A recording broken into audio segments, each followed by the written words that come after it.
السلام علیکم ورحمۃ اللہ وبرکاتہ۔ بہت ہی افسوسناک اور دلسوز خبر ملی کہ سعودی حکومت کے ذریعے سے شہر رسول مدینہ طیبہ میں سنیما ہال قائم کیے جا رہے ہیں۔ پیغمبر اسلام اس دنیا میں برائیوں کو، بے حیائیوں کو مٹانے کے لیے تشریف لائے تھے، مگر سعودی حکومت نے پیغمبر اسلام کے مشن کا، پیغمبر اسلام کی تعلیمات کا کھلے طور پر مذاق اڑایا ہے۔ یاد رہے کہ مدینہ شریف اگرچہ سعودیہ عربیہ کا ایک حصہ ہے، مگر مدینۃ الرسول کا تقدس، اس کی عزت اور اس کا ادب کرنا عالم اسلام میں بسنے والے ہر مسلمان کا ایمانی فریضہ ہے۔ اگر اسی شہر رسول میں سنیما ہال سعودی حکومت کے ذریعے سے بنائے جا رہے ہیں تو پورے عالم اسلام میں بسنے والے مسلمانوں کے دل پر بہت شدید ضرب لگی ہے، مسلمانوں کو بہت زیادہ دلی تکلیف ہوئی ہے۔ سعودی حکومت کے چاہیے کہ یہ سنیما ہال جتنی جلدی ہو سکے ان کو توڑے جائیں۔ مدینۃ الرسول کے نام پر، حج کے موقع پر، عمرہ کے نام پر یہی سعودی حکومت کروڑوں خربوں ڈالر کماتے ہیں، اور آج اسی کے ادب کا بالکل بھی خیال نہیں کیا ہے۔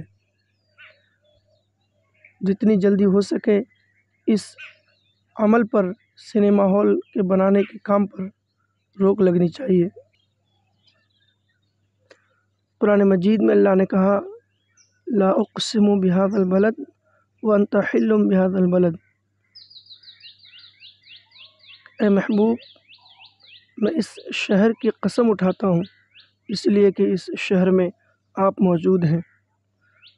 تو پیغمبر اسلام مدینہ شریف گنبد خضرا کے نیچے آرام فرما ہے، تو پیغمبر اسلام کے ادب کا بھی خیال نہ کیا۔ جس شہر کی عزت اللہ بڑھائے اس شہر کی عزت کو پامال کرنا سعودی حکومت کا مشغلہ بن گیا ہے۔ اس سے پہلے بھی بہت سارے صحابہ کرام کے مزارات کو منہدم کر دیے گئے سعودی حکومت کے اشارے پر۔